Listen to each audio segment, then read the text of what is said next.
আসসালামু আলাইকুম। আজ আমি আপনাদেরকে মাশরুম দিয়ে ঝটপট খুব সহজেই তৈরি করে নেওয়া যায় এমন 2 ধরনের স্ন্যাক্স তৈরি করে দেখাবো। আমি এখানে ক্যানের যে মাশরুমগুলো পাওয়া যায় সেই মাশরুমগুলো ব্যবহার করছি। মাশরুমগুলো ভিনেগারের পানির মধ্যে ভিজানো থাকে, এজন্য মাশরুমগুলো খুব ভালো করে কিন্তু আমাদের অবশ্যই ধুয়ে নিতে হবে। তা না হলে কিন্তু মাশরুমের একটা গন্ধ রয়ে যাবে। আমি আপনাদের আগেই বলেছিলাম যে আজ আমি আপনাদেরকে 2 ধরনের স্ন্যাক্স তৈরি করে দেখাবো।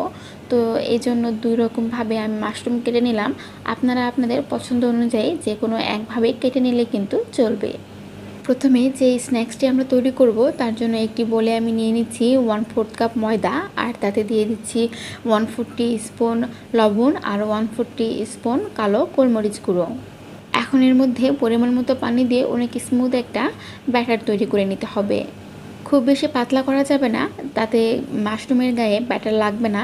মাশরুমের গায়ে যেন ব্যাটারটা লাগে ঠিক এমন একটি ঘনত্বের ব্যাটার তৈরি করতে হবে। এরপরে ব্রেড ক্রামের মধ্যে ভালো করে কোটিং করে নিয়ে এভাবেই প্রতিটি মাশরুম আমি রেডি করে নিচ্ছি।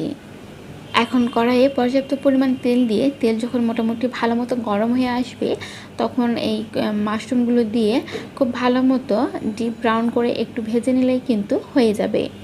এরপরে তেল ঝরিয়ে উঠিয়ে নিয়ে টমেটো কেচাপ বা সুইট চিলি সসের সাথে পরিবেশন করতে পারবেন।